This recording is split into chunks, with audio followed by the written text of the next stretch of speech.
football fans and soccer fans and AFL fans. Bobby Cardenas coming at you from Lancaster, California. Sunday afternoon, what time is it? A little after 1. Had to finish watching FA Cup games, and I'm watching La Liga games, a few from today. Malaga versus Las Palmas and Celta Vigo taking on Atletico Madrid. That game's actually in a little while. Anyway, but yesterday, some big results in FA Cup, which is now called the Emirates FA Cup. Does everything have to have a sponsorship name on it, for crying out loud? It can't just remain the FA Cup like it's been for over 130 years, whatever. Anyway. All right. So yesterday in the FA Cup, Wycombe Wanderers drew Aston Villa 1-1 at home, so now they have to travel to Villa for the replay, which takes place January 19th or 20th on all these replays. In other words, if you don't win this game, which is the third round game, if you draw, then you have to go to the opposite team's home for the second leg, and then there's an aggregate score. It's a little complicated, but anyway. Arsenal took care of business at home. They beat Sunderland 3-1, so they advanced to the next round. Man United took business at home, took care of business. They beat Sheffield United 1-0 on a PK. All right, with the PK, and Rooney got it. And then the Doncaster Rovers, the great team from First League. See, there are several divisions in Barclays Premier League, English football rather. You have Barclays Premier League, you have Championship, Division 1 or League 1, Division 2, League 2, and then there's a fifth division. I forget what it's called. They don't even refer to it as a division. It's kind of weird. Anyway, so Doncaster took a loss, unfortunately, at home to Stoke City 2-1. And then yesterday in La Liga, Barcelona beat Granada 4-0 at home. And then Real Madrid, my beloved Real Madrid. Where's my Real Madrid scarf and all that? Props! Where the hell? Oh, it's inside the house. I can't get it. Anyway, so they, with Zinedine Zidane's first match as the new manager for Real Madrid, they take care of business at home, win 5-0. 5. Count them, 5. Gareth Bale was on fire, and Karim Benzema too. There was one play that was a little controversial. When Benzema receives the ball in the middle of the right in front of the goal mouth, there's a bunch of bodies. There's a ball. It's deflected. Gareth Bale is actually in the middle. He actually gets shoved. If you watch the replay, shoved forward into what would have been an offside position. The ball finds Benzema, who's now in front of Bale, further away from the goal, with his back to him. They both have their backs to the goalkeeper, and the goalkeeper's right there in the middle. Benzema slightly to this side, so the goalkeeper can see him slightly to the left of Bale, and he backheeled it into the net, into the goal. And the announcer started screaming right away that it could have been offside, maybe should it have been offside, could it, because of Bale's position, blocking the view, and then friggin' what's-his-face, Phil Shane says something stupid again about the rule has been upgraded, and that Bale maybe should have been offside under the new rule. First of all, it's not friggin' rules. They're laws. I just smacked my wrist with one of these. They're laws, no rules. And there's no rule. That's not anything new.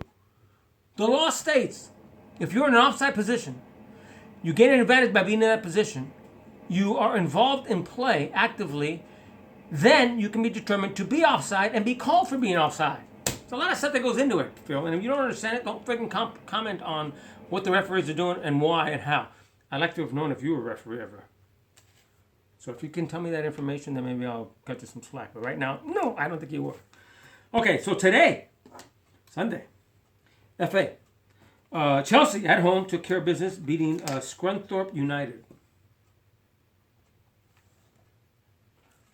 They're from 2-0. Tottenham at home ended up having to come back to draw Leicester City. Right now, we know that. Oops, excuse me. Hold it. Will you stop talking? I'm trying to there we go. They had to come back to tie Leicester on a controversial PK, on a controversial handling call. Of course, for their announcers, I was saying handball. But this is the way the play turned out. So Tottenham are losing 2-1 in about the 88th minute, I think it was, 87th, 88th minute when this occurs. The ball is at the top of the area, gets bounced around.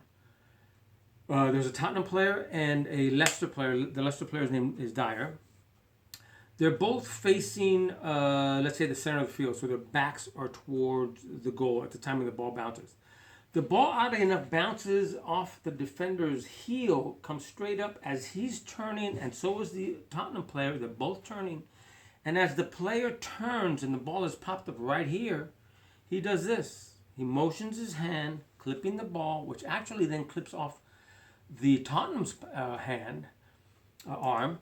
And the Tottenham player, of course, raises his arms, handling, and the other player is not knowing what the hell's going on, and the referee blows it. Now, under the letter of the law, yes, it was a handling call because the hand came to the ball. The announcers are arguing whether or not he actually meant to do that because of the motion that he was turning. He wasn't looking at the ball. When you look at the replay, in his eyes, he knew what he was doing. So under the letter of the law, it actually was the correct call. Because you're supposed to judge what actually happens. You're not supposed to get into the mind of a player as a referee as far as what his true intentions are. It's kind of hard not to because we read each other. We read the game. We read what's going on. We can see our facial expressions give away a lot of our thoughts.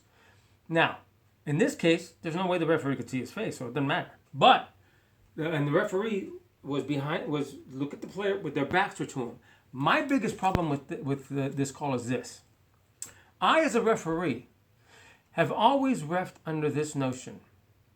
I only call what I see. Meaning that unless this referee has x-ray vision and he can look through the backs of their players, how could he possibly see that player, because once the player's arm went like this, the other player's body is blocking him. How does he definitively see that hand touched the ball, because then the ball continues in the path, striking the other player? I think he was reacting because of what the player did. As far as screaming for the handling.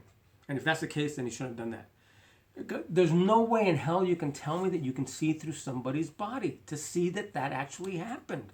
Now, if they had replay, which I have called for a long time, then the replay would have shown that, yes, the player's arm went to the ball, his hand, and I'm sorry, but that's what he did. So therefore, he deliberately handled the ball. Because he was also looking at it, believe me. It's not as though he did this with his, like trying to protect trying to hold back the player, which we do as defenders, right? Even offensive players, we use our arms. That's not what he did. So anyway, this is going on long enough. But the biggest beef I had with the announcer was when he said, it's a difficult decision for the referee from his angle, which I do agree with. It does look as if Dyer's arm goes towards the ball, but I'm pretty sure that's not in a way to actually hit the ball. You're pretty sure. You know what the player's intention. You're pretty sure as an announcer what the player. Please, just freaking announce the game. Okay, that's it. Where's my say no to racism? Props. Where's my? Oh, there it is. It's usually right here. Say no to racism. Oh, that's good. Wait, I almost broke my Game of Thrones shot glass. Go USA! And Carly Lloyd is up for Player of the Year woman. Player of the Year tomorrow, and Jill Ellis for coach at the Ballon d'Or Awards, which means we'll find out either Messi or Ronaldo is claimed as the best player in the world. See you next time.